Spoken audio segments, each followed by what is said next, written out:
A continuación, Noticiero Telesucesos. Clasificación A. Apto para todo público.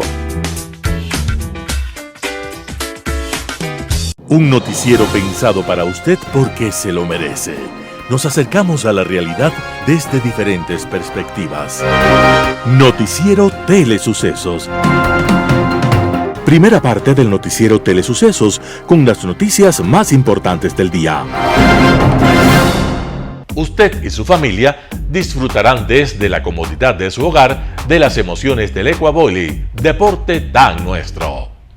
Somos inéditos y para ello disponemos de un escenario cubierto propio, Arena Telesucesos, desde donde transmitimos nuestros encuentros masculinos y femeninos de este deporte. Arena Telesucesos, el escenario cubierto para la práctica del deporte 100% ecuatoriano, el ecuavóley. Telesucesos es un canal de televisión que incorpora a su programación manifestaciones culturales y deportivas que marcan la identidad de nuestro país. Consideramos que el ecuavóley es una manifestación deportiva compartida de nacimiento popular y nombre propio ecuatoriano. ¿Cómo llegar?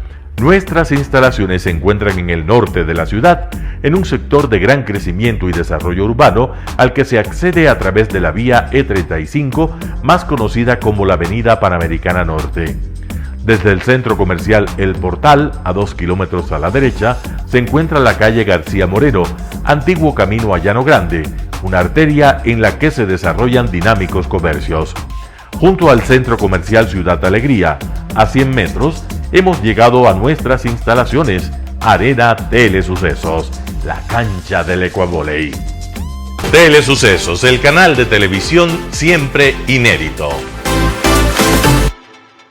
Un día como hoy. Una mañana invernal de 1900, una niña de 11 años fue acusada de haber robado algún libro de su escuela. La niña se defendió y demostró que nada tenía. Pero en ese momento ya se había desatado la irracionalidad grupal y una compañerita la insultó por no tener padre y le arrojó una piedra. Entonces las demás niñas se sumaron a la locura colectiva y ante la lluvia de insultos y piedras, la niña huyó de la escuela para no regresar jamás. Era mentira que hubiera robado algo, pero era verdad que ahora no tenía padre. Alguna vez lo tuvo, pero la había abandonado cuando ella apenas tenía 3 años. La niña se llamaba Lucila Godoy Alcayaga. Sí, Lucila Godoy Alcayaga. El mundo después la conoció como Gabriela Mistral, chilena y Premio Nobel de Literatura. Y era la primera vez que el máximo galardón de la literatura universal era entregado para Latinoamérica. Gabriela Mistral, digna laureada, en uno de sus poemas, escribió: Hay besos que pronuncian por sí solos la sentencia de amor condenatoria. Hay besos que se dan con la mirada. Hay besos que se dan con la memoria. Hay besos silenciosos, besos nobles, hay besos enigmáticos, sinceros. Hay besos que se dan solo las almas. Hay besos por prohibidos, verdaderos. Lucía Godoy Alcayaga, más conocida como Gabriela Mistral, nuestro primer Premio Nobel de Literatura, estaba desapareciendo un día como hoy, 10 de enero de 1957, y hoy nos quedan sus poemas a la vida y al amor. Las principales noticias del día. Titulares. Supuesta estructura de corrupción salpica al gobierno nacional. La AMT implementa dispositivos 50 kilómetros es la clave en época invernal. En el segmento de opinión, una elección en la que debemos participar. En política internacional, regalo de Reyes. Los editoriales serán de Simón Espinosa Cordero, Bruno, José Hernández, El secreto letal de la política nacional. Noticias del día. Supuesta estructura de corrupción salpica al gobierno nacional. El presidente de la Asamblea, Virgilio Saquicela, quien guardó silencio por la foto de la piscina que involucra a Ronnie Aliaga, pidió este lunes 9 de enero a la Fiscalía que investigue los supuestos hechos de corrupción denunciados por La Posta. En una publicación, este medio digital indicó que habría una estructura de corrupción que opera en la Corporación Eléctrica del Ecuador, CELEI, y que estaría liderada por una persona cercana al presidente Guillermo Lasso. El periodista Cristian Zurita, quien también investiga este caso, señaló que dicha estructura se conoció gracias a la foto del piscinazo de los tetones Javier Jordán, Ronnie Aliaga y el mismo Leonardo Cortázar. Lo importante es que confirma que Jordán financió a Gary Moreno, hermano del expresidente Lenín Moreno. ¿De dónde sale el dinero? Pero además, ese grupo se acomodó desde Correa, se consolidó con Moreno y continuó con Lazo. Fernando Villavicencio anunció que en las próximas horas el Frente Parlamentario Anticorrupción, del que es parte, entregará la información que ha recopilado sobre este caso y lo remitirá a la Fiscalía y a la Unidad de Análisis Financiero para que se abra un expediente.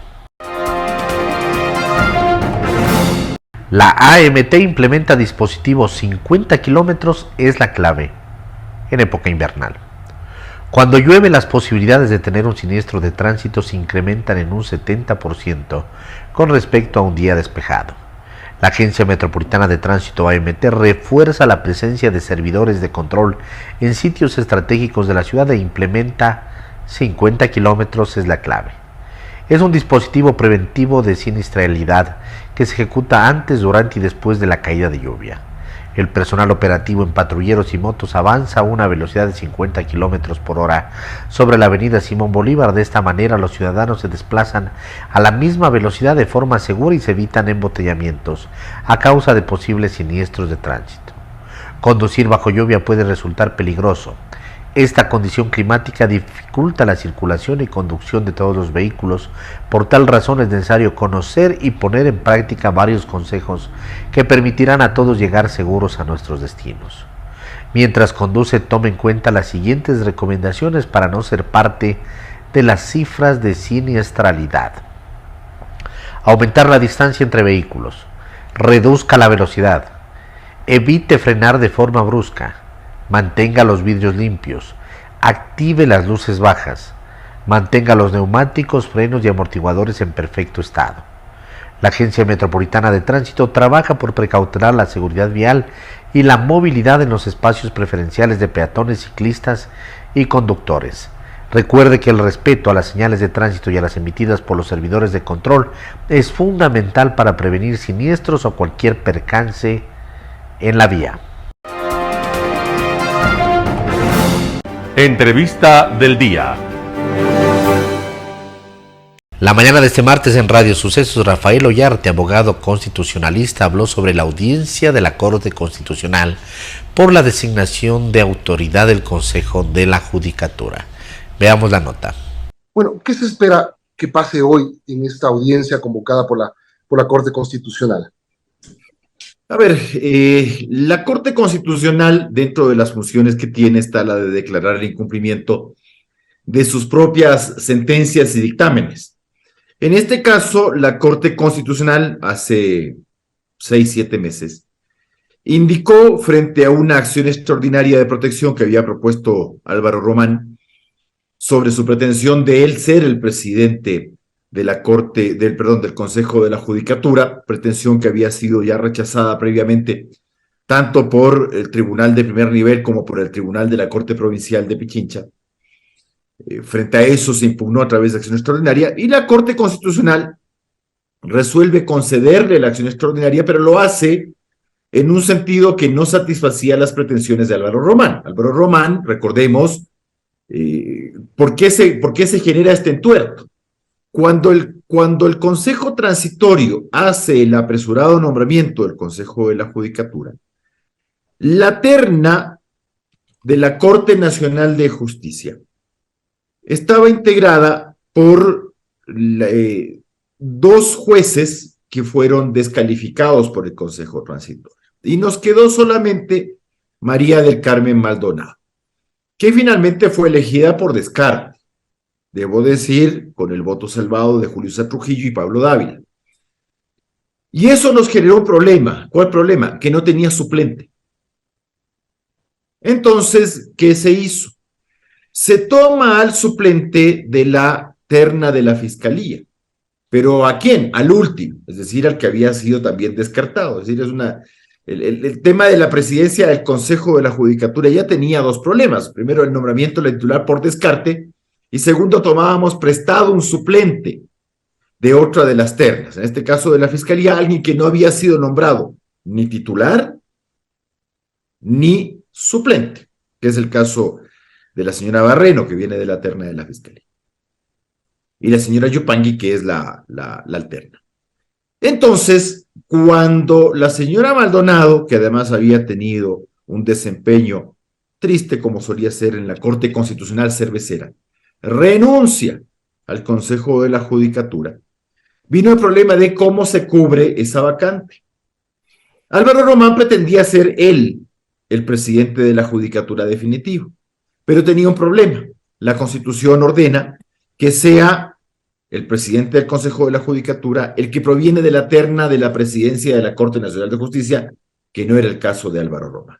Entonces, ¿qué hace el Consejo de la Judicatura? Le encarga la presidencia a Murillo, al señor Murillo, que provenía de la terna de la Asamblea Nacional. Pero se entendía que era un encargo temporal, de hecho así lo manda el Código de la Función Judicial, hasta que se haga la designación de la terna correspondiente, como había ocurrido en otros casos. Pero sin un tiempo establecido. Sí, porque sigue siendo temporal y ya va casi un año. Claro, porque, pero uno entiende, porque hay una regla que se quitó de la Constitución que había en la Constitución 98, que era que las ternas tienen que entregarse en 20 días, y si no se entregan en 20 días se hacen los nombramientos internos. Esa es una disposición que se eliminó de la Constitución 2008. Sabemos por qué se eliminó. Usted sabe que los órganos con la Constitución 2008 lo único que importaba era que sean cooptados por el correísmo, y esa es la Constitución que tenemos hoy día, a vista y paciencia del actual jefe del Estado, que dijo unas cosas y hace otras cosas. Pero bueno, eso es otro tema. Ocurre entonces que el presidente de la Corte Nacional de Justicia presenta una terna. La terna es rechazada por incumplimiento de requisitos.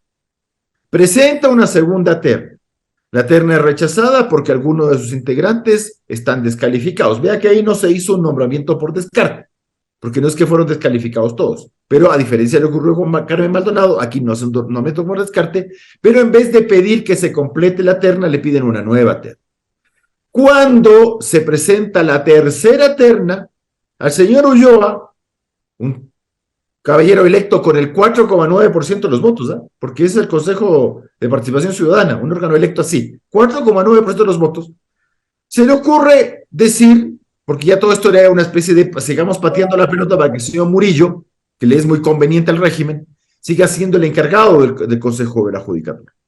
Entonces le devuelve diciendo es que la terna tiene que ser hecha por el Pleno de la Corte Nacional de Justicia, cosa que no solamente que no le habían dicho las 2 veces anteriores que el presidente de la Nacional había presentado la terna, sino que tampoco se lo dijeron al doctor Ramírez cuando presentó la terna del cual salió Gustavo Yalc, ni se lo dijeron a la doctora Aguirre cuando presentó la terna de la cual salió elegida la señora Maldonado. Entonces una cosa muy llamativa, es decir, uno ya notaba que esta cuestión ya no era un tema de una discrepancia sobre la interpretación de la norma, sino simplemente mantenerle en el cargo al señor Murillo. También en Radio Sucesos la mañana de este martes, José Cabrera, consejero del Consejo Nacional Electoral, habló sobre el calendario electoral del 2023. Veamos la nota. Primero, empecemos por una corta evaluación. ¿Cómo sintió usted este primer debate en elecciones seccionales? Buenos días, Verónica, Milton, buenos días a la ciudadanía, gracias por la oportunidad de dirigirme al país e informar de los avances del proceso electoral. En cuanto a su pregunta, en los debates, el día domingo, tuvimos 2 hitos importantes. El uno, los debates de los candidatos a prefectos en las 17 provincias, y el otro, el tema del simulacro del proceso del 5 de febrero. En cuanto a los debates, por primera vez se hace en el país debates para seccionales. El primer debate obligatorio fue en el 2021 para presidente de la República, pero esta vez fueron en los seccionales, y obviamente la cantidad de candidatos en cada provincia ha hecho que el formato no sea todo lo que hubiéramos esperado. Es verdad, pero incluso en algunas provincias se tuvo que realizar en 2 grupos de hora y media cada grupo. Las novedades que se encontraron fueron en la provincia de Esmeraldas, una candidata no se presentó.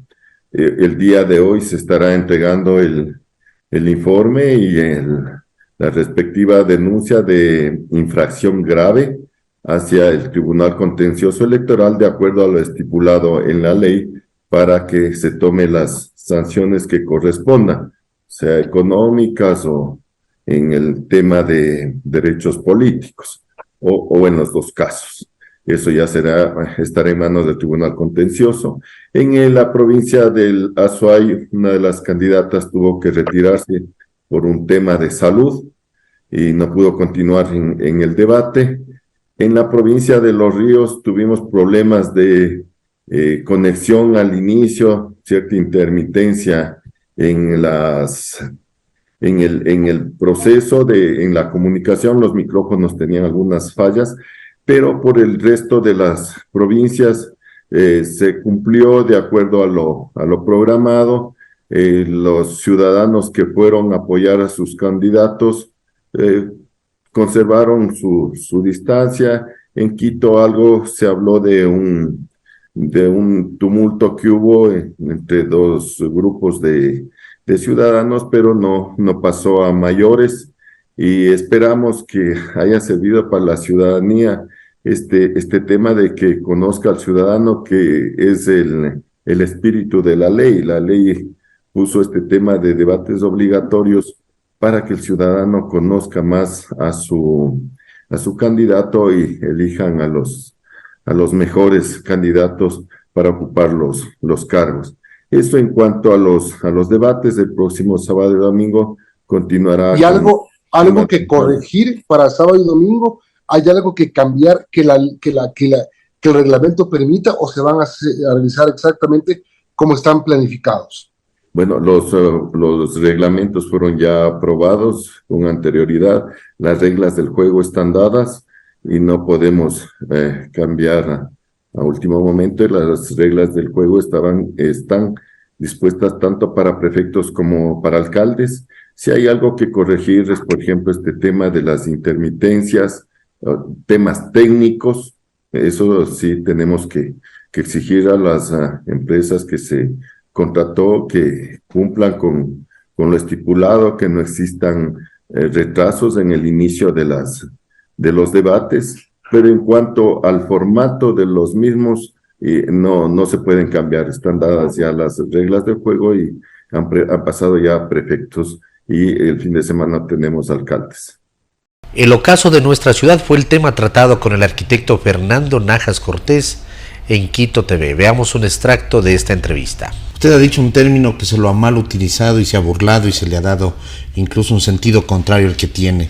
Se habla los quiteños de bien con un tono despectivo, con un tono peyorativo, semejante a lo que hizo el economista Rafael Correa cuando decía los pelucones y el resto, ¿no? Acá se dice los quiteños de bien son los que están en contra de estas políticas. Por ejemplo, cuando vienen estas marchas, estos paros de las comunidades indígenas, si podemos denominarles así, y dice, claro, los que están en contra de estas marchas, de los que vienen, son los quiteños de bien, porque los quiteños de bien están acomodados. Y se ha cambiado ese término, el sentido de ese término, como que quiteños de bien significara lo contrario. Bueno, mira, estas son las distorsiones que vivimos. Mira, qué curioso que una sociedad que definitivamente es una mezcla biológica de muchas razas, de muchas participaciones y demás, sea motivo de creer que determinado grupo humano debe dirigir los destinos del país y de la ciudad, a pesar de ser una minoría. Minoría que hace referencia permanentemente al origen español, que a diferencia de las invasiones que vinieron del sur por parte de los invasores incas, los invasores que no aportaron absolutamente nada. porque ni siquiera la civilización de los incas contó con un sistema de escritura. Las cuentas se hacían en base de cordeles, de quipus, y fue una civilización que trastrocó incluso la nacionalidad de la aparente identidad indígena, porque se crearon transferencias de castigo de las comunidades autóctonas de la ciudad, se convirtieron en mitimaes. O sea, los incas trasladaron a las gentes que se oponían a su mandato, las llevaban al Perú o a Bolivia, y la identidad de esas comunidades fue transformada por identidad de gentes foráneas completamente del Perú o de Bolivia, que eran parte de los adláteres de los conquistadores. Entonces, el tema de identidad también en nuestro país, y de una identidad en la que todos somos criollos, todos tenemos un origen en donde muchas civilizaciones han aportado bienes, han aportado beneficios y también pocos beneficios. La mezcla de muchos apellidos que aparentemente son de raigambre indígena, no sé, de raigambre mitimae, constituyen o quieren ser el eje que domina nuestra ciudad. Somos una sociedad que ha tenido aportes muy importantes por parte de España, que ha tenido aportes muy importantes de la colonia libanesa en el Ecuador, de la colonia judía en el Ecuador. Somos una mixtura especial que nos identifica.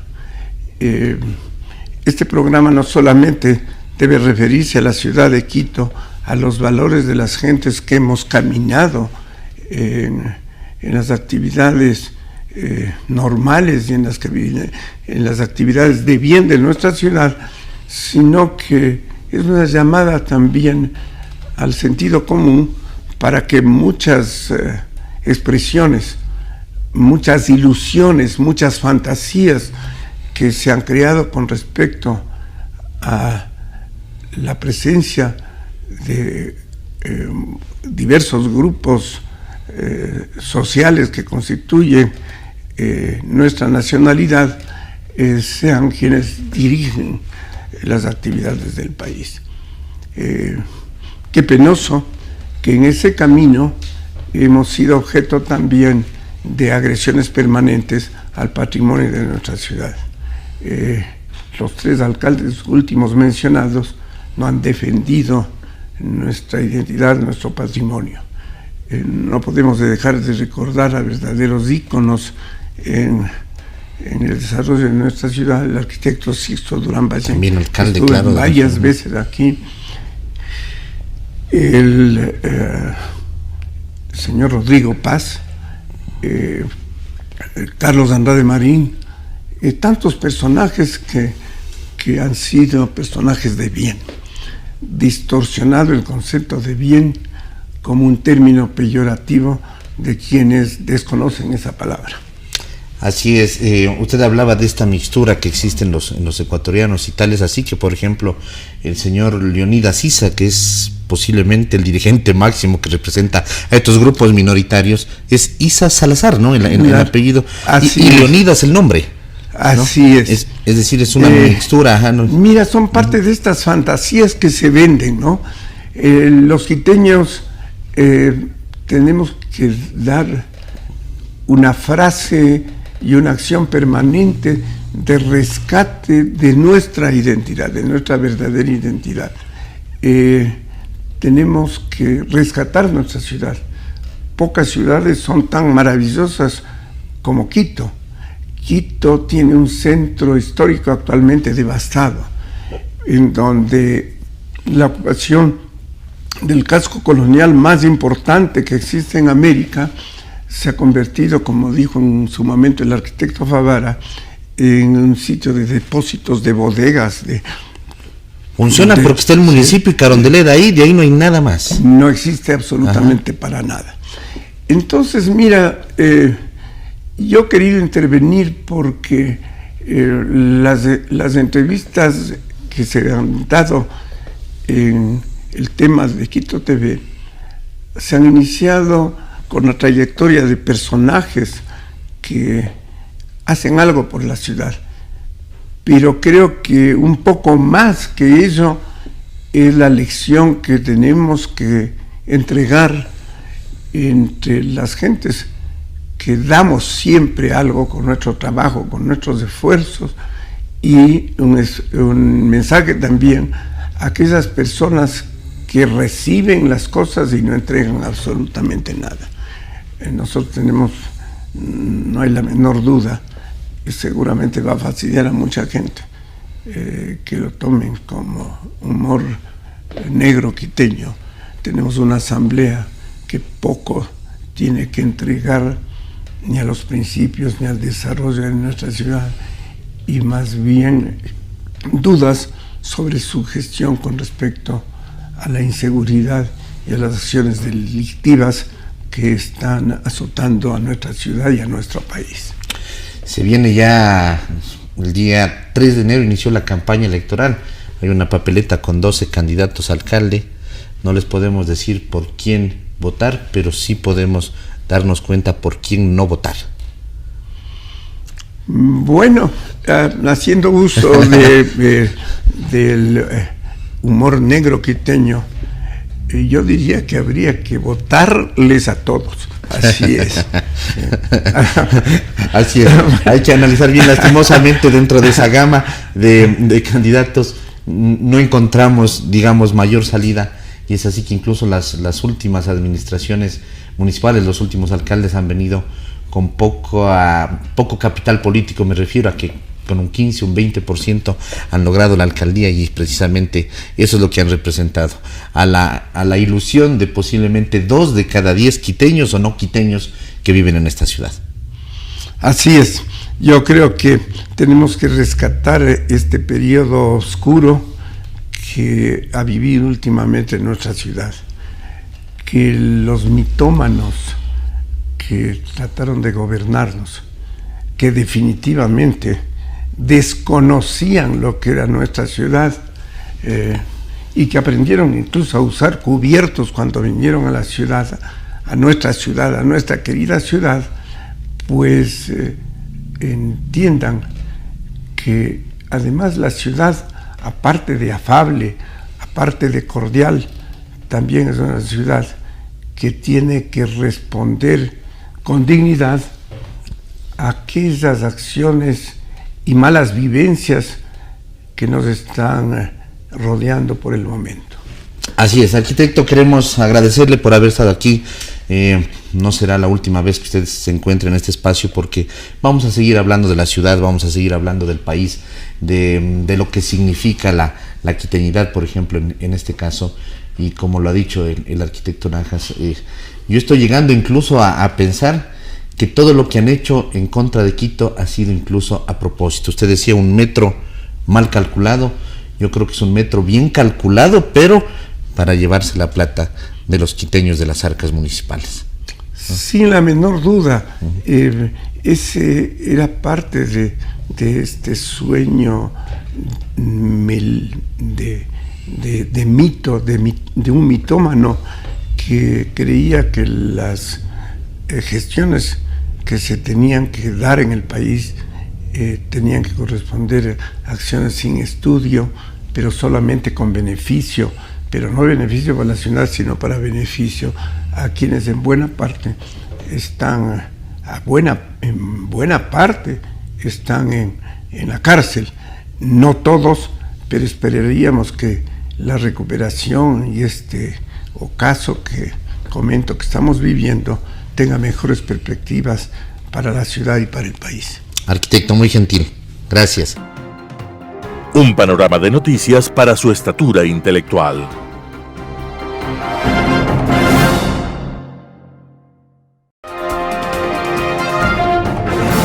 Enfoques con Claudia Arteaga. Gracias por estar con nosotros en esta segunda semana del año. Hoy queremos hablar de varios temas. Uno, el año que estamos empezando, 2023. Un año complejo, un año que arrancamos con elecciones el 5 de febrero. Elecciones que debemos analizar y ver cómo votar y qué no más debemos votar. Elecciones de alcaldes, elecciones de concejales, quienes viven en parroquias rurales, juntas parroquiales, pero también pensar en la importancia de la consulta popular presentada por el gobierno y al mismo tiempo, si uno vota sí en la consulta popular, ver qué se hace con las papeletas para el Consejo de Participación Ciudadana y Control Social.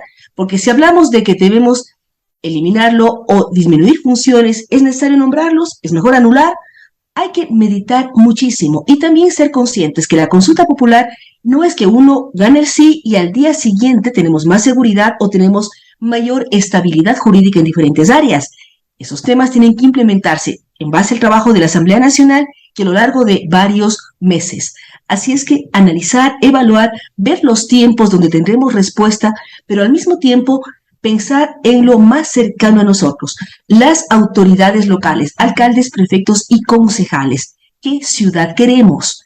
Seamos de Cuenca, seamos de Guayaquil, de Quito, de Loja, de Portoviejo, de Manta, de Ambato. ¿Cuál es la autoridad que pensamos es la mejor para nosotros? Es la mejor para hacer que nuestra ciudad funcione, para que la ciudad sea ordenada, que los problemas que tenemos, como ejemplo en Quito, problemas de tráfico, transporte, seguridad, trabajo, basura, agua, tener una autoridad que sea un buen gerente o gerenta, si pensamos en mujeres, no se puede decir gerenta de ciudad, y nos dé soluciones. Con un consejo, los concejales son importantísimos, responsables de su trabajo. Así es que, año de meditación, año de revisión, estemos pendientes de los debates de las autoridades, sepamos sus propuestas, veamos qué propuestas las sentimos reales y posibles. ¿Qué candidato, hombre o mujer, nos da salidas para buscar esto? Si votamos por algún candidato que no puede posicionarse por líos legales, imagínense lo que sería Quito nuevamente paralizado porque no hay alcalde. Sería gravísimo en el mes de mayo, el 24 de mayo.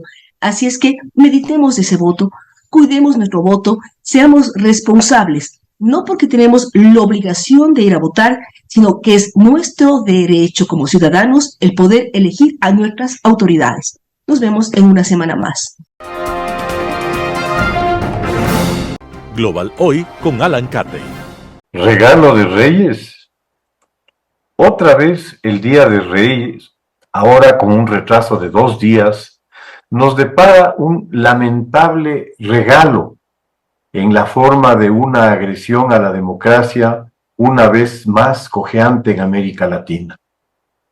Hablamos del espectáculo de algunos miles de ciudadanos brasileños que por obra y gracia del fanatismo, alimentado y estimulado por sus propios liderazgos, sean estos políticos o religiosos, renunciaron a su condición ciudadana y a sus derechos como actores políticos en la sociedad para ungirse como árbitros y jueces finales en la dividida sociedad brasileña con una polarización sin precedentes.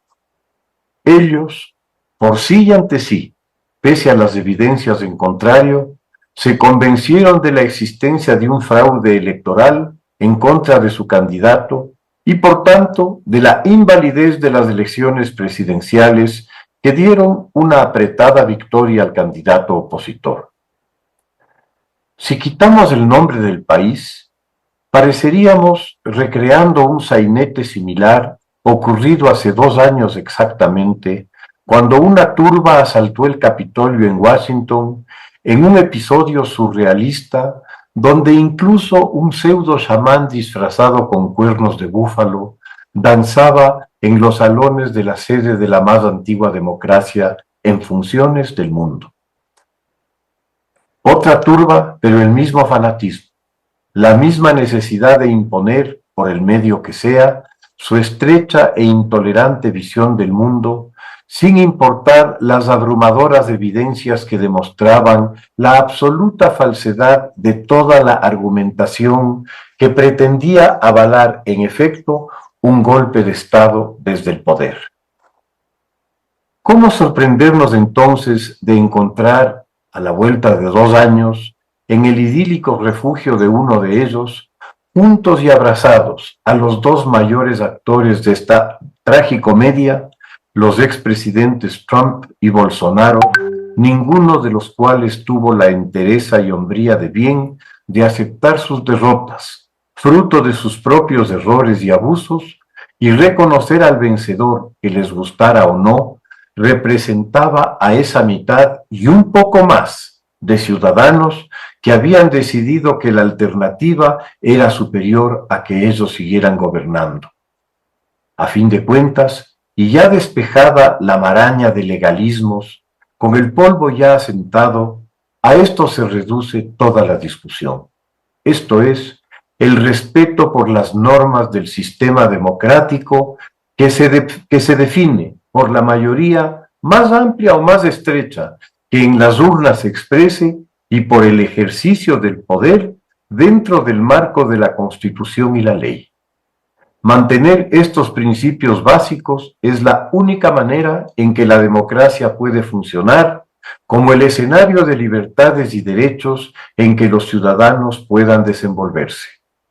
Lo contrario es el retorno al tradicional pasado de poderes omnímodos, de autoritarismos disfrazados de izquierdas o derechas, en fin, al fascismo que está en plena celebración de su centenario, con la toma del poder en Italia por Mussolini en 1922, la fundación de la Unión Soviética en el 23 y en ese mismo año el putsch de la cervecería de Hitler en Múnich.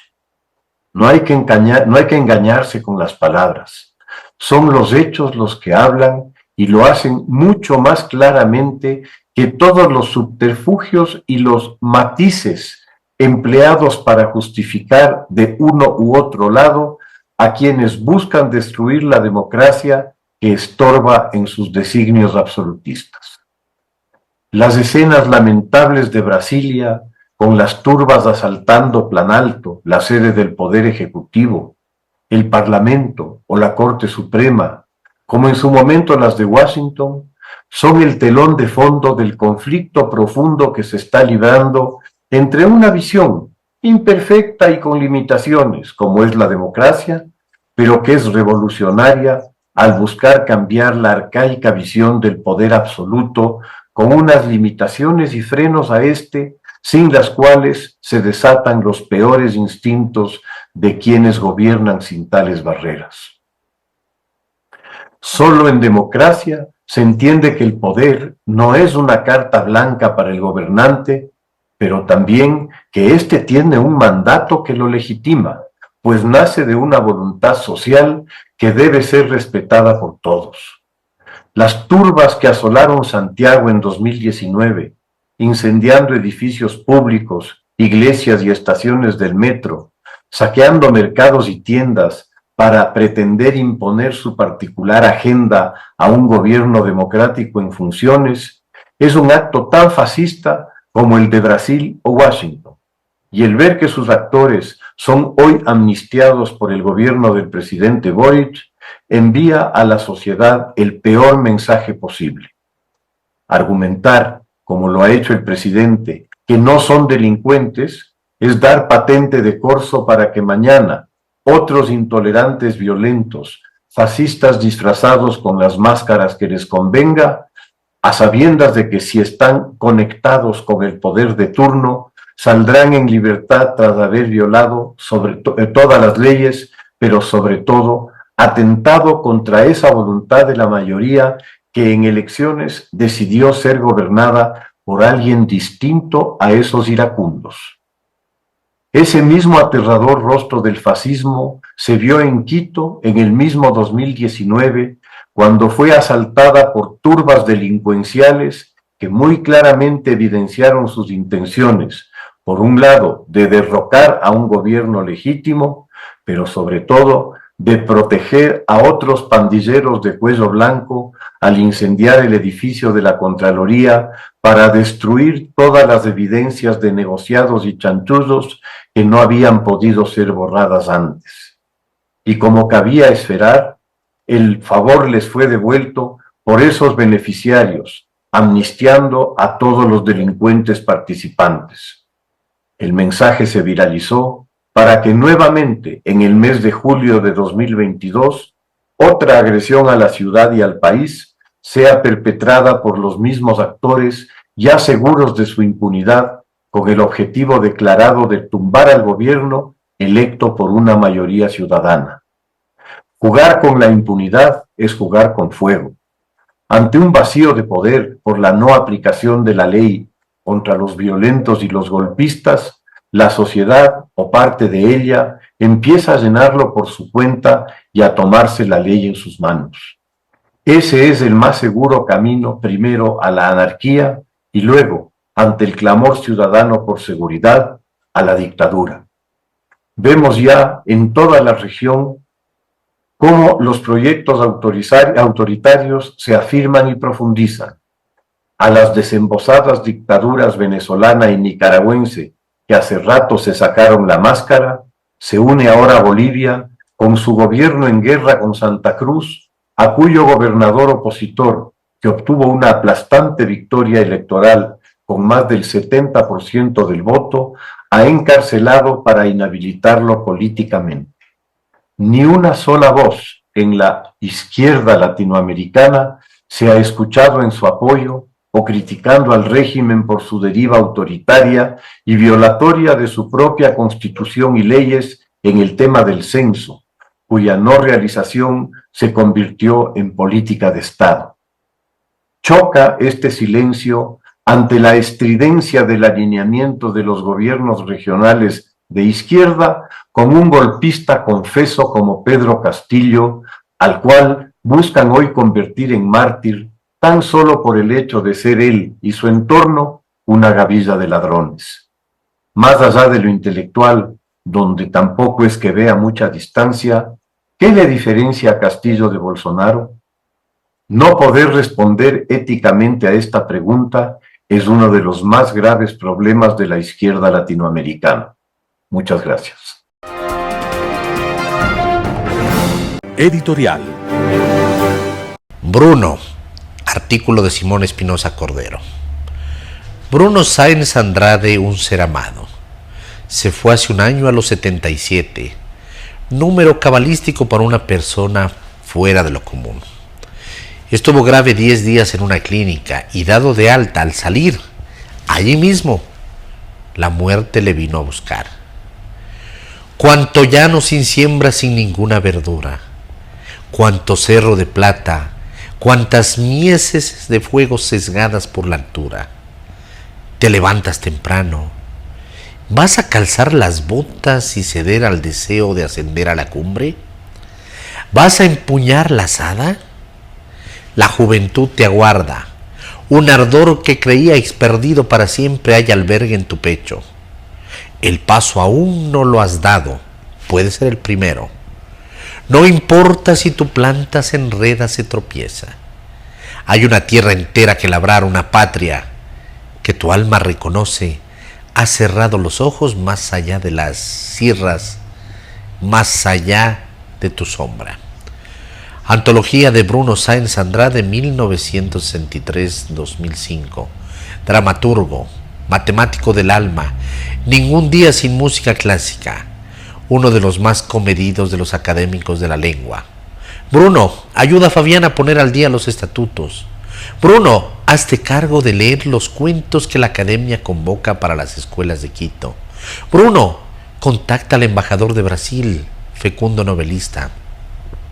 Bruno, cállate por favor en las reuniones de la comisión léxica que compila el diccionario de ecuatorianismos. Todo ojos, todo oídos. Su cerebro fulgurante no podía privarse de juegos de palabras que movían a risa. Bruno, el presidente de los cuencanos pobres residentes en Quito, ex militar, quiere ver a tu hermano en el Ministerio de Educación para que cierre la escuela del Milenio y reabra la escuela y colegio Don Bosco que están en un pueblo amazónico. Bruno, tu hermano la cerró. Gracias. Además de poeta y escritor, Bruno sirvió a la nación en varios cargos relativos a la cultura y al entrenamiento de ministros fiscales. Estudió en Toulouse, capital de Occitania, al sudoeste de Francia, cerca de la frontera con España. Uno de los perfumes más agradables de Bruno era la sencillez de trato y la alegría pese a que no gozaba de buena salud. Ciego, sordo como tapia, me enfrento con el misterio. Mi nada pende del cielo, de una hilacha de palabras. Noche oscura en Antología de Bruno. Simón Espinosa Cordero. El secreto letal de la política nacional, José Hernández, 4 Pelagatos. ¿Cuántos años lleva la sociedad política sin contar en sus rangos actores de renovación? Las soluciones que busca el país pasan por la política, y la política no es lo que el país está viendo, una mera suma de votos en la asamblea y conciliábulos mezquinos para poner de rodillas al gobierno de turno a cambio de espacios de poder y corrupción, o abiertamente para votarlo. La política, la buena política, necesita confrontación de ideas, proyectos de políticas públicas y soluciones posibles a los problemas de los ciudadanos. Esos son los antídotos para la inercia, el bloqueo y la anomia institucional. Su formulación y procesamiento requiere, naturalmente, estructuras políticas con aliento para convocar y crear masa crítica a favor de esas tesis y, por supuesto, protagonistas políticos que osen pensar por fuera del statu quo, que es la condición del retraso y la corrupción en Ecuador. Sin partidos, sin alianzas programáticas para resolver, no para diagnosticar lo fundamental, el país siempre está listo a premiar outsiders, pensando erróneamente que el juego cambia si se cambia al inquilino de Carondelet. El presidente Lasso está pagando ese precio y, como otros gobiernos, ha operado un canje que nunca estuvo en el ideario de su partido ni en su programa de gobierno: emplear tiempo y esfuerzos en sobrevivir y capotear las intentonas golpistas cuando su expectativa era destrabar el país y ponerlo a producir, restaurando el tejido social. Los partidos, que en su momento fueron alternativas, hoy son apóstoles del statu quo, el social cristianismo. Perdieron su halo renovador y son profundamente reaccionarios, el correísmo y Pachacutic. Atraviesan crisis existenciales, la izquierda democrática. O sencillamente colapsaron, ruptura de los 25, que mutó en Construye y se hundió sin remedio en la última elección. La CONAIE fue el referente de los movimientos sociales y políticos de la mal llamada izquierda en vísperas del siglo. Hoy es el vehículo político de Leonidas Issa, un líder que preconiza un salto radical hacia el pasado. Creo no sobrevivirá a la intención que lo fundó, llevar a la presidencia a Guillermo Lasso. Lo que ocurre con los partidos es la perfecta radiografía de lo que pasa con los actores políticos. El Partido Social Cristiano ha girado alrededor de Febres Cordero y de Jaime Nebot, dos líderes cuyo destino fue eternizarse sin dar paso a nuevas figuras y nuevas ideas. Es un partido congelado en el tiempo y condenado a usar la política para perpetuar espacios de poder e intereses non sactos. El correísmo responde exactamente a la misma dinámica caudillista. Rafael Correa usó el movimiento y a sus aliados para trepar al poder y atornillarse en él. Y ahora, en medio de un colapso político y ético, lo usa para ventilar sus problemas con la justicia. La izquierda democrática, a pesar de las apariencias, no sobrevivió a Rodrigo Borja, su fundador.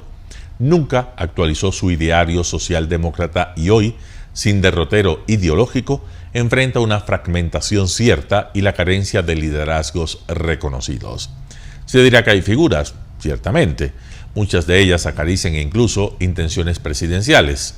Otto Sonnenhosner, Fernando Villavicencio, Javier Herbas, Yacu Pérez, María Paula Romo, Andrés Arauz, Carlos Rabascal, Cristina Reyes. Algunos apuntan a esa dignidad sin haberse medido electoralmente a cargos de representación popular que prueben que tienen el calado social suficiente. Y luego, y en todos los casos, vuelven las mismas preguntas que provienen del actual desasosiego. ¿Quiénes de ellos son realmente renovadores? ¿Qué proponen? ¿Qué equipos tienen? ¿Qué capacidad de convocatoria alcanzan? ¿Qué estructura tienen? ¿Cuándo anclarán sus aspiraciones a sus propuestas y no a su capacidad de demolición de los gobiernos de turno?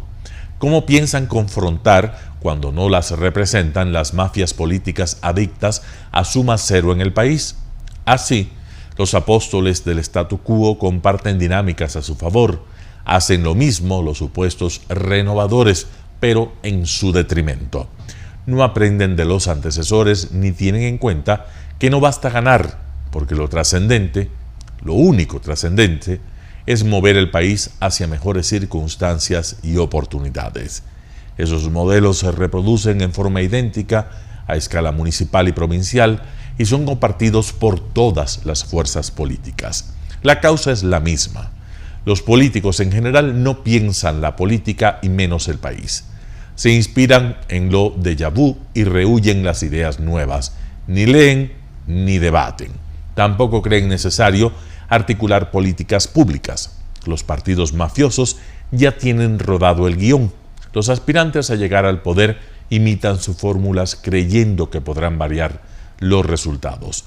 Fingen ignorar que si ganan en esas circunstancias, el rol atribuido es el mismo y es letal: ser rehenes del statu quo o perecer. José Hernández, 4 Pelagatos. Noticias internacionales. México, Estados Unidos y Canadá firman una declaración a favor de la igualdad racial. México, Estados Unidos y Canadá firman una declaración para la inclusión y la igualdad racial, un compromiso, según los representantes de Exteriores de los 3 países, que servirá para combatir la discriminación en Norteamérica.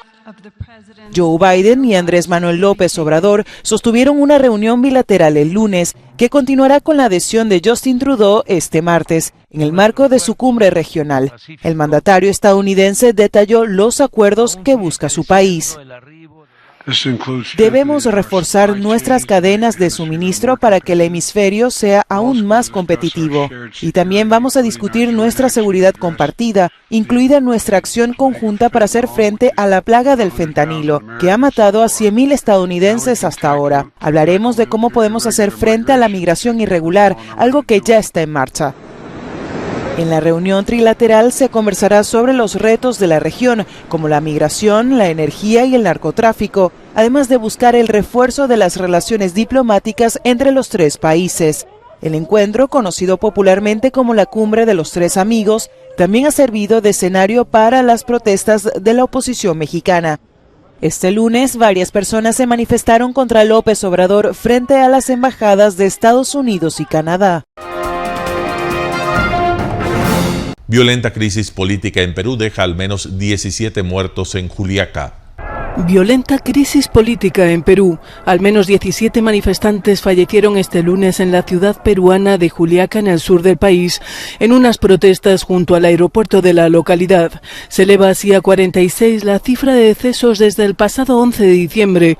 Los manifestantes exigían la dimisión de la presidenta Dina Boluarte, que asumió el poder tras la destitución y detención del expresidente Pedro Castillo. Los señores policías nos están disparando y creo que hay 5 heridos, hay un muerto.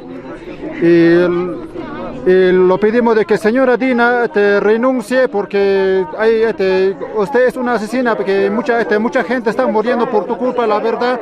Acepta que el pueblo no te quiere. El gobierno peruano acusa a los manifestantes de atacar el Estado de Derecho. El pasado sábado ya hubo un intento de asalto al aeropuerto de Juliaca protegido por policías y soldados.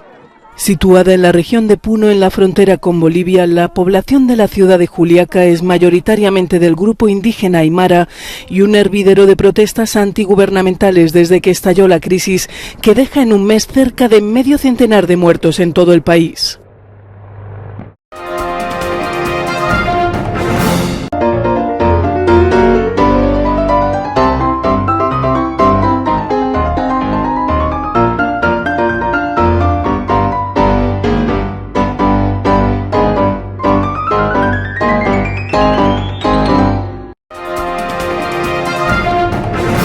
Arena Telesucesos, funcional espacio cubierto para la práctica y desarrollo del deporte. Por fin tiene usted un espacio de difusión de su deporte preferido. Arena Telesucesos atiende deportes de su preferencia: básquetbol, tenis de mesa, esgrima, taekwondo, fútbol sala, box, halterofilia. Arena Telesucesos, el escenario para campeones.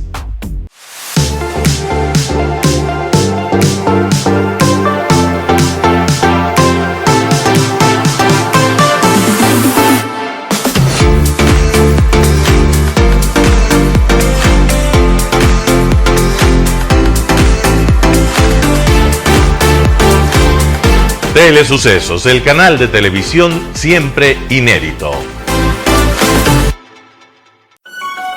El noticiero Telesucesos es retransmitido de lunes a viernes a las 7 horas por Radio Planeta Sur 106.1 FM de la ciudad de Loja. Noticiero Telesucesos.